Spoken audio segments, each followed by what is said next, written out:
Hi, this short video will help you save time and a lot of stress in completing the Data Release Authorization form from PG&E. You'll learn how to properly fill out this crucial form while doing it in a time-efficient manner. We also give you real-life examples so that you know where to find the information needed. This video presentation is intended for the clients and friends of Vert Energy Group, but we welcome those whom we do not know yet. Feel free to contact us as well if you need help. First, here's what the Data Release Authorization form looks like. This is the first of 2 pages in this PDF file and just explains why you're allowing PG&E to give Energy Star access to see your energy use. In short, this is helpful because PG&E will now begin to upload automatically your energy use every month.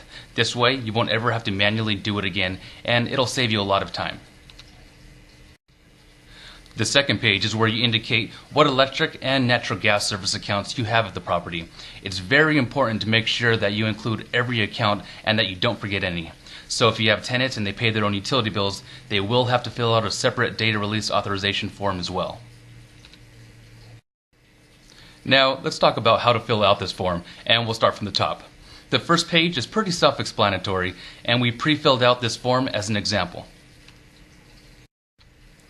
Here is where you, or an authorized representative of the PG&E account, writes your name and also your title, if applicable.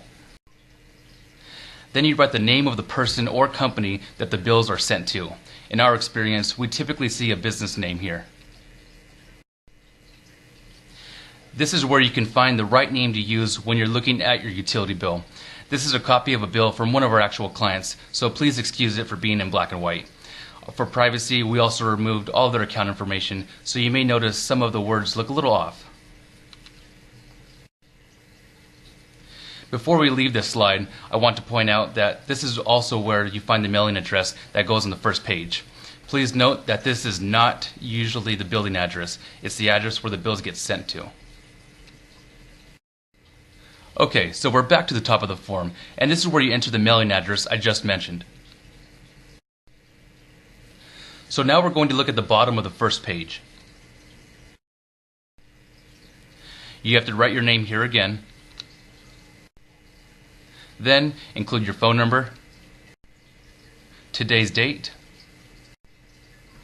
and for legal purposes, the city and state where you're signing this document. And of course, don't forget to sign. Now we move on to the second page. As I mentioned earlier, this is where you enter all of the electric and gas service accounts you have. If you have tenants who pay their own bills, then they have to fill out a separate data release authorization form. So to start, you have to write your company name again. Then you enter the PG&E account number. Going back to our sample bill, this is where you find the account number. Not all of your PG&E statements may look like this exactly, but the account number can usually be found on the first page of your bill. Next, you enter the name of the building if it has one. We named our building, in this example, the Green Building. If there isn't a name, you can just leave it blank.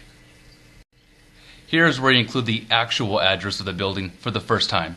If you recall, so far we only included the address where the PG&E bills were being sent, so this will usually be different. Now we're getting to the most important part, entering all of the electric and gas service ID numbers. We'll go back to our sample bill and show you where to find this information. You're looking for the service ID number here. This can be found right under where it says electric account detail, which is what we're seeing here. Now take this ID number and enter it on your form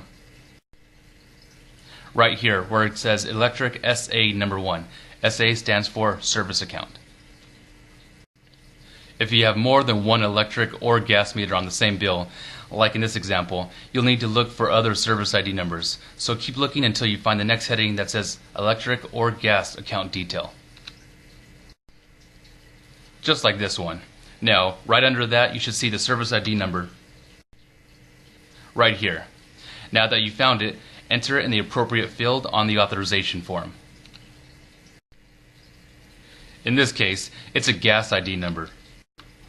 So it goes right here, on the right of the electric accounts. You can enter up to 3 electric and 3 gas meters for each PG&E account. If you need more room, then go to the next section and fill in all the information again. In this example, you'll notice that we only have 2 electric and 1 gas account entered in the first section and didn't use all the space for the ID numbers. Yet, we still went on to the next section.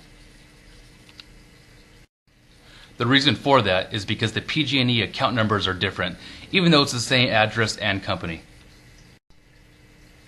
So always double check to make sure you have the right service ID number under the right PG&E account number. The last thing I'll talk about here is the other information entered after the service ID numbers. As best as you can, fill in each of these fields. If you aren't sure about something, take an educated guess and write approximately next to your answer. It's better than leaving it blank. But of course, if you absolutely aren't sure or it isn't relevant, you don't need to write anything in. Finally, once you're done with everything, you can email your forms to us at documents@vertenergygroup.com or fax it to 415-800-5772. Once we receive this, we'll take care of everything else for you, including submitting it to PG&E and working with Energy Star to get your automatic benchmarking set up. Our ultimate goal with all of our clients is to make your job easier and to save you time. With that, I hope you found this presentation informative and useful. If you have any questions or would like to see similar how-to videos on other important topics, feel free to contact us with the information on the screen. Thank you for watching and enjoy the rest of your day.